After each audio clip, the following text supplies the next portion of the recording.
Hello friends, welcome back to my channel. ఈరోజు అయితే bachelor special and working women special egg biryani అయితే చేశాను. చాలా సింపుల్ అండ్ ఈజీ అండి. ఈ విధంగా ఒక్కసారి ట్రై చేయండి.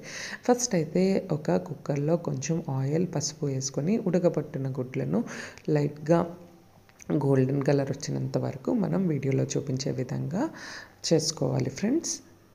సో లైట్ గోల్డెన్ కలర్ వచ్చిన తర్వాత అన్నీ పక్కన పెట్టుకోవాలి.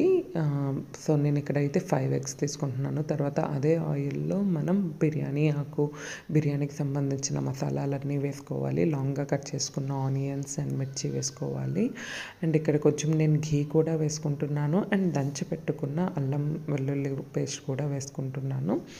అండ్ దంచి పెట్టుకున్నది వేసుకుంటే టేస్ట్ చాలా బాగుంటుంది. తర్వాత ఒక పెద్ద size tomato and spring onion కూడా వేసుకుంటున్నాను. స్ప్రింగ్ ఆనియన్ ఆప్షనల్, ఒకవేళ మీ దగ్గర లేకపోతే వేసుకోవాల్సిన అవసరం లేదు. ఇక్కడ నేను 2 కప్స్ ఆఫ్ రైస్ తీసుకుంటున్నాను. నేనైతే ఇక్కడ నార్మల్ రైసే తీసుకుంటున్నాను, బాస్మతి రైస్ కాకుండా. బాస్మతికి వేరే ప్రొసీజర్, ఒకవేళ మీకు అది కావాలి అంటే కమెంట్ చేయండి, నేను చెప్తాను. ఆ తర్వాత 2 గ్లాసెస్ ఆఫ్ రైస్కి 4 గ్లాసెస్ ఆఫ్ వాటర్ అయితే వేసుకోవాలి. ఆ తర్వాత రుచికి తగినంత ఉప్పు అండ్ బిర్యానీ మసాలా వేసుకోవాలి. కొంచెం చికెన్ మసాలా ఉంటే కూడా వేసుకోండి. ఆ తర్వాత కొంచెం కొత్తిమీర, కరివేపాకు వేసుకోవాలి. లాస్ట్లో ఇంకా ఎగ్స్ వేసుకొని క్యాప్ పెట్టేయడమే. ఆల్మోస్ట్ హై ఫ్లేమ్లో 3 విజిల్స్, లో ఫ్లేమ్లో 2 విజిల్స్ ఇస్తే సరిపోతుంది. బిర్యానీ రెడీ. చాలా simple and easy. I hope మీకు ఇది నచ్చింది అనుకుంటా. Thank you.